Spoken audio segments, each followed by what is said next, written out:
ମୟୂରଭଞ୍ଜ ଜିଲ୍ଲାରେ ଜାରି ରହିଥିବା ଲଗାଣ ବର୍ଷା ଯୋଗୁଁ ବାରିପଦା ଉପକଣ୍ଠ ସୋନଗଡ଼ିଆ ନିକଟରେ ରେଳ ଧାରଣା ଦବି ଯାଇଛି।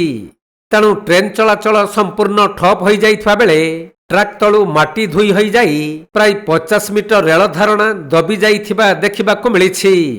ତେଣୁ ସୁରକ୍ଷାକୁ ଦୃଷ୍ଟିରେ ରଖି ଦକ୍ଷିଣ ପୂର୍ବ ରେଳବାଇ ପକ୍ଷରୁ ଏହି ରୁଟ୍ରେ ତୁରନ୍ତ ଟ୍ରେନ୍ ଚଳାଚଳ ବନ୍ଦ କରାଯିବା ସହିତ ପ୍ରମୁଖ ଟ୍ରେନ୍ଗୁଡ଼ିକୁ ବାତିଲ କରାଯାଇଛି। ରେଳ ବିଭାଗ ପକ୍ଷରୁ ମିଳିଥିବା ସୂଚନା ଅନୁଯାୟୀ ରେଳ ଧାରଣା କ୍ଷତିଗ୍ରସ୍ତ ହେବା ଯୋଗୁଁ Bangiriposi Puri superfast express, Bangiriposi Rupsa MEMU ଏବଂ ଭଞ୍ଜପୁର ଶାଲିମାର ଏକ୍ସପ୍ରେସ୍ ଟ୍ରେନ୍କୁ ସମ୍ପୂର୍ଣ୍ଣ ବାତିଲ କରାଯାଇଛି।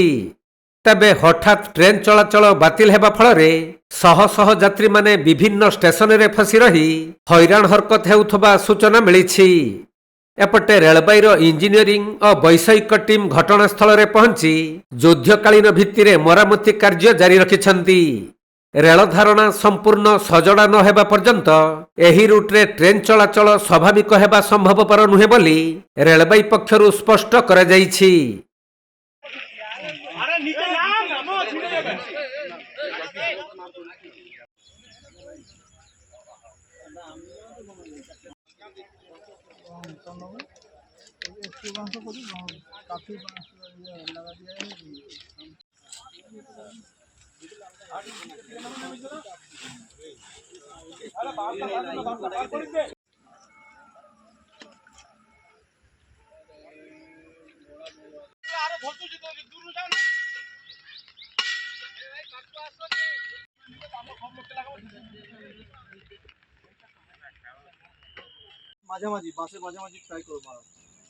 ମୟୂରଭଞ୍ଜ ଜିଲ୍ଲା ବାରିପଦାରୁ ଅଭିଷେକାଚାର୍ଯ୍ୟଙ୍କ ରିପୋର୍ଟ, କୋଣାର୍କ ଲାଇଭ୍।